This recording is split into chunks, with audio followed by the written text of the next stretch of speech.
नमस्कार दोस्तों, मैं आपके बीच में एक बार फिर आया। गणित का चैप्टर संख्या पद्धति लेके आया, तो आपको इसके बारे में बताऊंगा इस वीडियो में। तो आप मेरी वीडियो को देख के लाइक और कमेंट और शेयर ज़रूर करें। तो चलिए मैं शुरू करता हूँ। तो देखिए, तो लिखते हैं भाई संख्या पद्धति। ये चैप्टर पढ़ा हूँ मैं आपको, संख्या पद्धति। इसको स्टार्ट करने से आप देखेंगे ये गिनतियाँ जो हमारी होती हैं वो जीरो से स्टार्ट होती हैं। तो ये होती हैं 0, 1, 2, 3, 4, 5, 6, 7, 8 और 9। इन्हीं गिनतियों के माध्यम से मिलकर जो अंक है, इन्हीं से मिलकर ये नंबर बनते हैं। और नंबर ही गणित भाषा में सवाल हर जगह इसका यूज होता है। जो भी संख्या हो इसी के माध्यम से लिखा जाता है। तो चलिए शुरू करते हैं। अगर कोई सवाल बनेगा तो इसी गिनती के माध्यम से बनेगा, अंक के माध्यम से बनेगा। तो हम अगर जैसे कोई स्थान लिखते हैं, जैसे मान लीजिए कोई जैसे कुछ भी लिखते हैं, तो हमें यहाँ से ये हमारा यहाँ से स्टार्ट करेंगे। जैसे इकाई, दहाई, सैकड़ा, हज़ार, 10,000, लाख। ठीक है। जो बच्चे शुरुआती दौर में हैं या जो पढ़े लिखे नहीं हैं उस इस वीडियो को देख के समझ सकते हैंगे। तो चलिए बताते हैं। ये इकाई का अंक है, ये दहाई है, ये सैकड़ा है, ये हज़ार है, ये 10,000 है, ये लाख वाली है। इसका स्थान 10 लाख पड़ेगा। और जैसे अगर मान लीजिए अगर कुछ भी लिखते हैं, जैसे मान लीजिए ये है 4, 5, 6 और 7। अगर अब हम स्थानीय मान के बारे में बात कर रहे हैं। देखिए, एक होता है स्थानीय मान और एक होता है जातीय मान। इन्हीं शब्दों में स्थानीय और जातीय मान दोनों होते हैं। तो हम इसके बारे में बता रहे हैं आपको। तो पहले चलिए स्थानीय मान बताते हैं। स्थानीय मान और जातीय मान क्या होता है। स्थानीय और जातीय मान क्या होता है तो बताएं आपको। ये अगर जैसे आपसे कोई पूछ लिया इस अंक में कि 5 का स्थानीय मान क्या आएगा, ये जो 5 है इसका स्थानीय मान क्या है, तो 5 ये 5 हो गया। इसके नीचे सामने 2 जीरो लगा देंगे तो ये मतलब कौन से स्थान पर है, इकाई, दहाई, सैकड़ा। सैकड़ा मतलब इसका स्थानीय मान क्या हो गया, 500। ठीक है। अगर जैसे मान लीजिए ये आ गया 4 का स्थानीय मान पूछे, तो ये 4 लिखा, 0, 0, तो इसका स्थानीय मान क्या हो गया, 4000 हो गया। और चलिए अब जातीय मान के बारे में बता देते हैं। तो अगर आपसे कोई पूछता है कि 4 का जातीय मान क्या आएगा, 4 ये है जो इसका जातीय मान क्या आएगा, 4 का जातीय मान 4 ही होता है। ये कहीं भी रहे, चाहे इधर रहे चाहे कहीं भी रहे, इसका जातीय मान 4 ही रहेगा। 6 का जातीय मान क्या आएगा, 6 ही रहेगा। मतलब ये होगा कि ये जिस स्थान का पूछेंगे तो उसका स्थानीय मान आएगा संख्या बढ़ते हुए, और जातीय मान पूछेगा, जाति मतलब वह खुद है, स्वयं है, तो वो जातीय मान हो गया। अपनी पहचान बता रहा है, अपनी जात बता रहा है। तो ये जैसे 1 का जातीय मान 1 ही है, तो जैसे इसको 1 बोलते हैं 1 ही, 4 को 4 बोलते हैं 4 ही, 5 को 5। लेकिन ये किस स्थान पर रहेगा तो उसको स्थानीय मान बोलते हैं। जैसे 5 इस स्थान पर रहेगा तो इकाई, दहाई, सैकड़ा, तो इसका स्थानीय मान क्या होगा, 500 हो गया। और 4 का स्थानीय मान 4000 हो गया। तो चलिए आप लोग समझ गए होंगे, आगे बढ़ते हैं वीडियो में।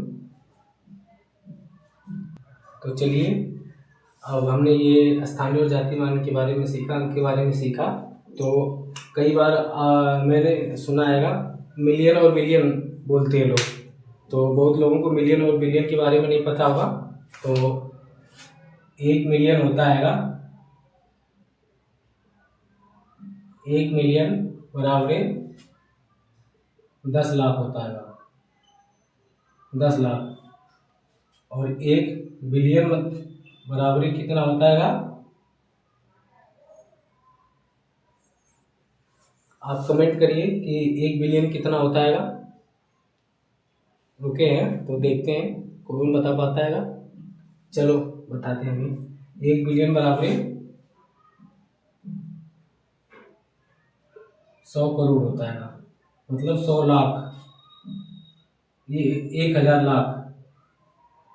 1 करोड़ में 1 करोड़ में आपके कितने हो गए? 100 लाख हो गए। ठीक है, ऐसे ऐसे समझिए। 1 करोड़ में कितने हो गए? 100 लाख।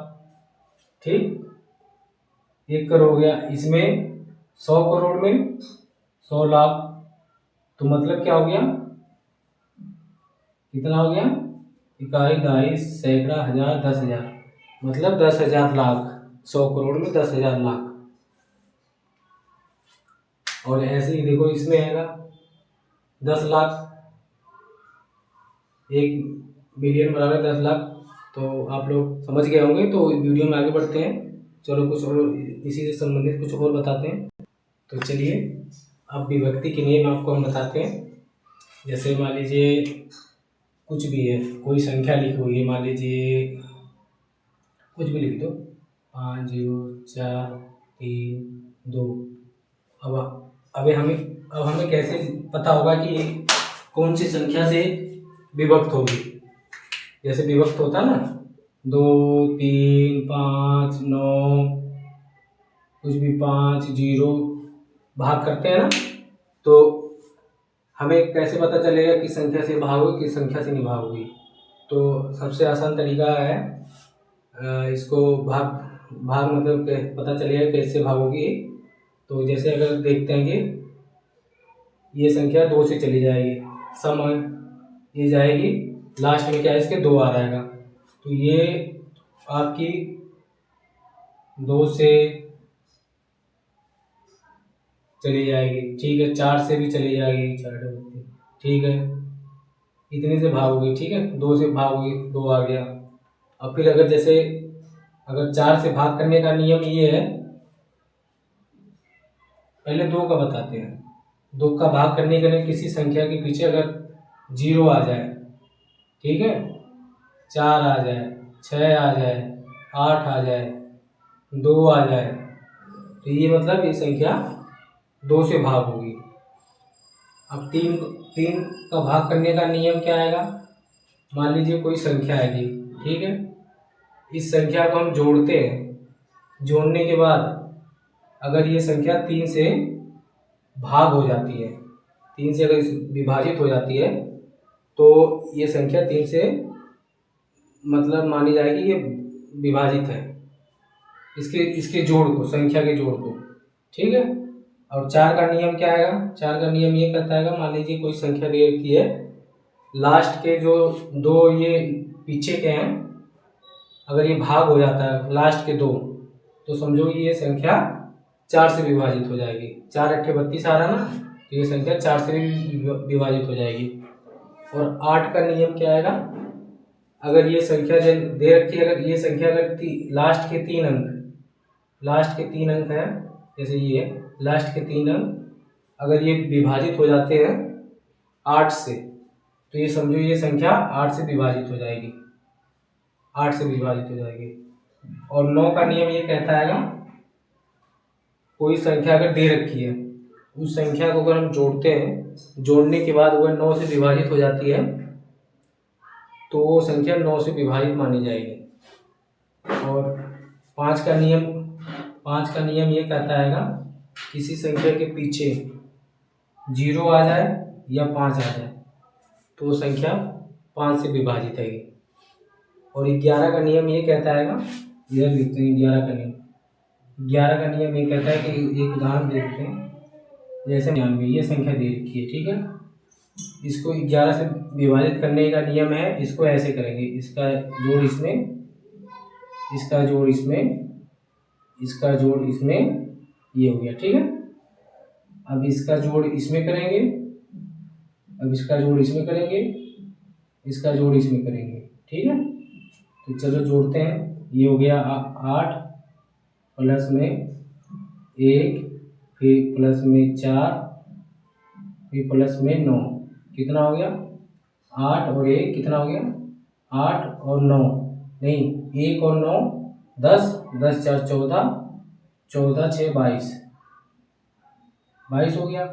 अब ऊपर वाले को देखते हैं कि 0 और 6 का 6 6 5 11 11 1 12 ऊपर वाले के जोड़े तो कितना आ गया 12 लिख के दिखा देते हैं आपको। चलो 0 6 5 और 1 ठीक है ये हो गया 7 7 5 12 ठीक है। अब इनको घटाएंगे 22 में से 12 गया कितना हो गया बचा 10 मतलब कि ये संख्या 11 से विभाजित नहीं होगी। कहने का मतलब ये है कि इन संख्या का जोड़ ये जो है ऊपर का जोड़ और दूसरी अंक का जोड़ जैसे जोड़ जोड़ ये जोड़ इसको घटाएंगे अगर ये 0 आ जाता है तो समझो 11 से विभाजित है ये, अगर नहीं आता तो विभाजित नहीं है। चलो एक उदाहरण देख के समझाते हैं आपको। तो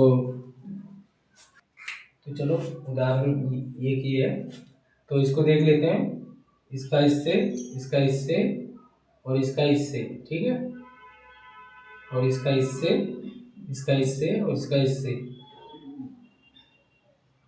11 के नियम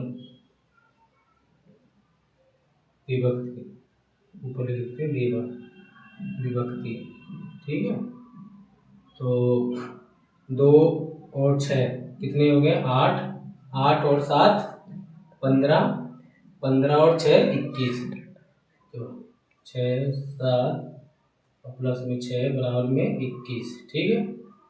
अब इसका 3 9 0 और 9 9 9 18 18 21 मतलब इसको घटाएंगे हम तो 0 आएगा ठीक है। तो मतलब ये 11 से विभाजित है। तो आशा करता हूँ कि आप लोगों को वीडियो अच्छी लगी होगी। तो मेरे वीडियो को लाइक कमेंट और शेयर ज़रूर करें। चलिए आज के लिए बस इतना ही, धन्यवाद।